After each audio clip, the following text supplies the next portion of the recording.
Alaikum wa rahmatullahi wa barakatuhu al'umma wannan gida, ina muku barka da wannan lokaci. A yau farko dai bari na fara da barkanmu da shan ruwa. An sha ruwa lafiya barka dai masha Allah. To a wannan lokaci zan yi amfani na ba da wannan sirri na Ayatul Kursiyu duba ga azumin da muke ciki.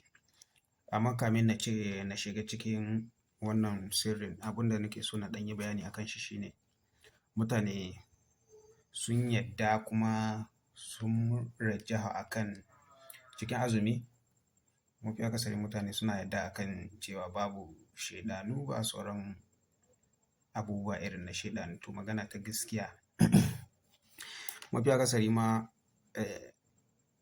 ana cewa an ɗaure shaiɗan kamar yadda hadisai biyu ne suka kawo sahihul Buhari da Muslim wanda Ƙur'ani ma kai na shi bai kawo su ba.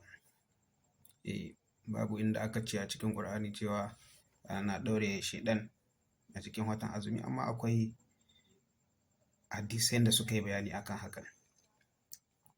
To abinda kun ga shi wa'anda ba sa bin koyarwar addisi misali irin kamar su 'yan ahlul kitabi 'yan Ƙur'aniyu da su wanda ake ce masu ƙalaƙatu da ashabul kafir. To kun ga su wa'annan ma kun ga ba su yadda ma da wannan hadisan ma balle ma su yadda akan haka. To magana ta gaskiya shine tunda hadisai sun ce haka ba a cewa a'a ba haka bane ba, amma abin da nake so a fahimta shine don ana cikin Ramadan ba haka yana nufin fa babu shaidanu ba. Wallahi in takaice muku babu lokacin da ma shaidanu suke aiki tukuru kamar irin lokacin Ramadan. Don wallahi ina mai gaya muku hatta ma asirin da ake yawan yi mafi akasari an shi yin su cikin Ramadan mu babu abin da ba mu sani ba. Domin wannan harka ta misali dole ne kamin ka san ka yi taimako ko kuma ka yi wani sihiri na alkhairi dole sai ka san sihirin da aka yi na sharin da a ciki. Misali mutum ne ka zo ka samu bai da lafiya ko ciwon ƙafa kuma abin nan na asiri ne aka yi mai.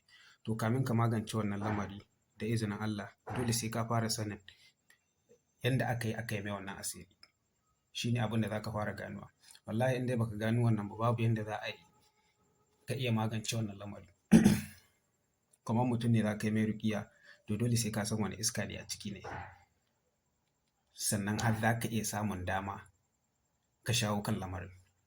Baka zuwa kawai ka kama ma mutum ruƙiyya baka ma san menene abin da a ciki ne ba. Ko da ka ci nasarar fitar da su to wallahi gidanka za su koma. Ina fata an gane.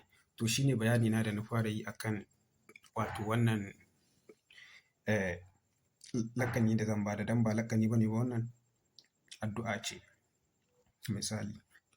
Saboda idan kun duba mutanen da suke cewa an ɗaure shaiɗan a cikin watan Ramadan to tunda sun ce an ɗaure shaiɗan a cikin watan Ramadan to abubuwan da ake yi wanda suke mafi akasari a zahiri za a ce aikin shaiɗan duk da ba komi ne ma aikin shaiɗan ba. Don wani mutumin ma shi kai ne shaiɗani ne shi kai ne na kai ne.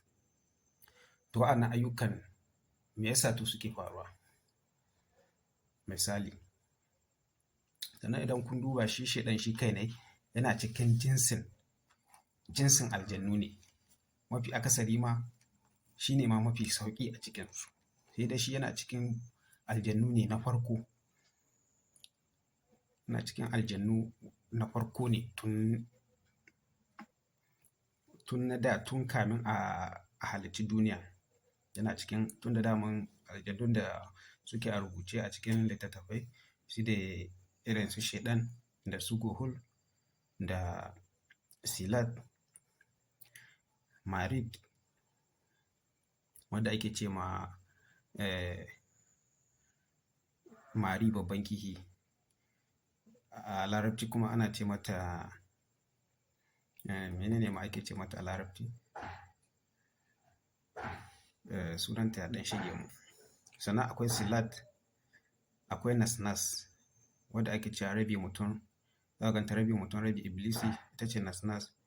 sannan akwai Ifrit wanda ake ma kake da mai fika-fiki, amma Allah ɗaya sani yana da fika-fikin ko bai da, amma dai yana tashi. To akwai su wanda suke da dama tun wa'annan lokacin, wanda ma suna da ƙarfi sosai su kansu. Yanzu dai duba ga dai lokacin da ya riga ya ƙure, bari na shiga akan wannan sihirin, wannan addu'ar. To duk lokacin da mutum zai kwanta a cikin wannan watan Ramadan, ana da buƙatar ba wai iya wannan ayatul kursiyu ɗin ba. Farko idan za ka kwanta, aya biyar ta farkon suratul Baqara. Zalikal kitabi la raiba fihi hudan lil muttaqin. To aya nan biyar ta farkonta, bayan ka yi ta sai ka karanta ayatul kursiyu. Ka karanta ayatul kursiyu, ka karanta falaki da nasi. Ina fata an gane. Za ka fara da aya biyar farkon suratul Baqara, ka karanta ayatul kursiyu, sannan ka karanta falaki da nasi, sai ka karanta kuma ayar ƙarshe, aya biyu na ƙarshe wanda suke ƙarshen suratul Baqara. Za ka fara daga amanar rasulu. Ina fatan an fahimta. To sai ka tofa ka shafa ma fuskanka insha Allah. To da izinin Allah wannan ba wai asiri ba. Walau iska ne misali ya biyo ka, walau asiri ne, walau koma menene, da izinin Allah in dai ka yi wannan addu'a ka tofa ka kwanta, to insha Allah ba dai wai wani abu ya tasiri a kanka ba. Da izinin Allah, ko asiri ne ko ma menene a wannan daren, yanda ka san ka kawo sojoji ne su gadin ka har gari ya waye, da izinin Allah. Bari na sake yin bayani akan shi. Farko suratul Baqara, sannan ayatul kursiyu, sannan falaki da nasi, sannan aya ta ƙarshe guda biyu ta suratul Baqara, sai ka tofa ka shafa ma fuskarka. Duk lokacin da mutum zai kwanta shine zai yi wannan addu'ar, ya tofa ma hannu, ya shafa ma fuska. Idan kuma asuba ta yi, shi ma ka farka bayan ka yi sallah, ka yi addu'a kuma za ka koma bacci, in Allah ya yi baccin zai yiwu, shi ma ɗin kuma ana da buƙatar shi ma kai haka, ba abu ne mai wahala ba. To don haka ya kamata a daure a riƙa yin wannan addu'ar. Dalilina na wannan bayani shine mutane sun raja'a akan ai idan kana azumi, to shi kenan ai dama an riga an ɗaure shaiɗan. Wallahi ba haka bane ba. A riƙa yin addu'a. A riƙa yin addu'a. To masha Allah.